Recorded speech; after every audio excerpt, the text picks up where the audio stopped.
What's up, everybody? It's your boy Baddog back with another New York Giants video, and in this video we're going to talk about a couple of undrafted free agents that have really been standing out in New York Giants training camp. Now, during any regular off season or in any regular football season, it's obviously very difficult for an undrafted free agent to make the roster. Obviously, there's a reason that they go undrafted. Usually, it's because they don't have the talent of the top draft picks or whatever. Sometimes it is just bad luck. Sometimes guys get hidden, and sometimes you do find that talent out of nowhere that goes undrafted, like a Victor Cruz, and they become a superstar in the NFL level. It's very rare, but it does happen time and again. You know what I mean? It's not something that happens every draft, but there are a few nice stories that come out where guys aren't drafted and they make a big impact in the NFL.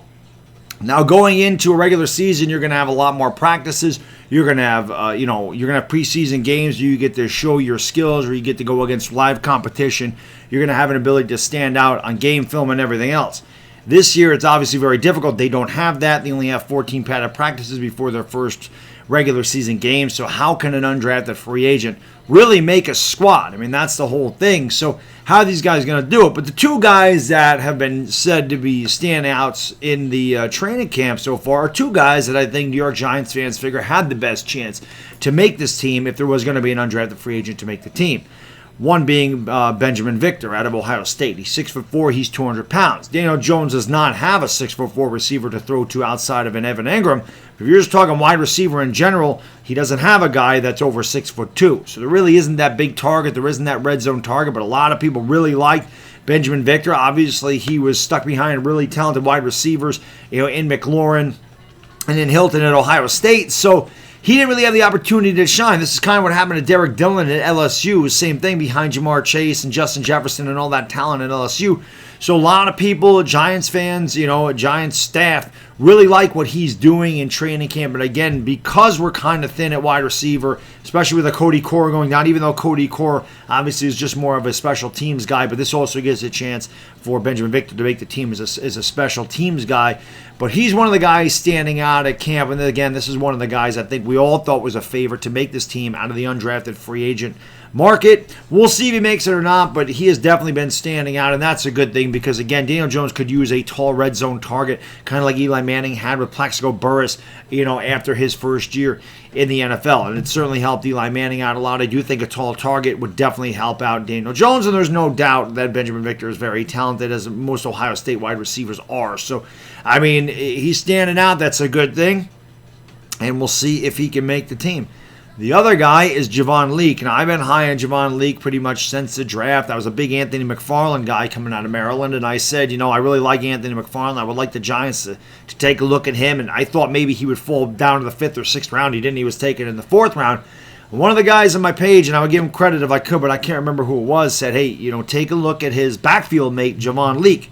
He actually had better numbers than Anthony McFarland. What stood out for me with Anthony McFarland was the 4.4 speed.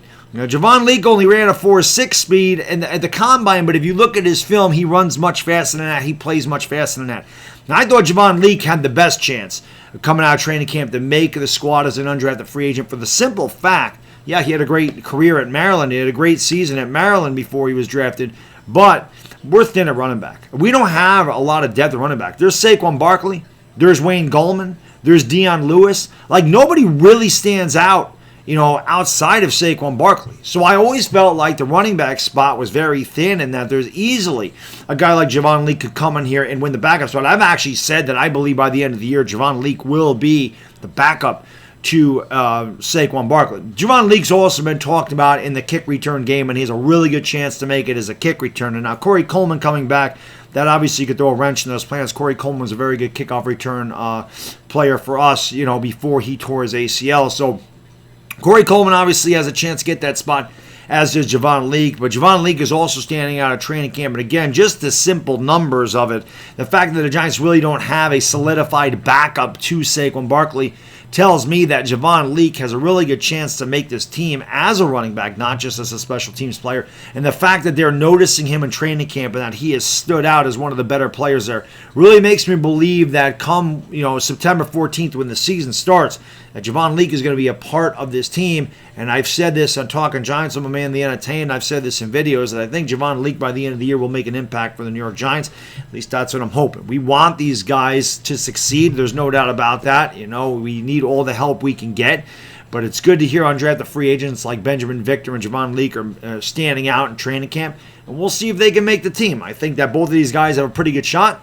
And we'll see how it goes from here. We're 3 weeks away from the start of the season. Actually, we're 4 weeks away from the start of the season. So they got a few more practices to go. They got to keep impressing. Can't take your foot off the accelerator because the moment you kind of start to slip away, especially as you get closer to the season, you start to lose some steam. Other players start to step up. You're going to kind of get thrown into the backwash of everything.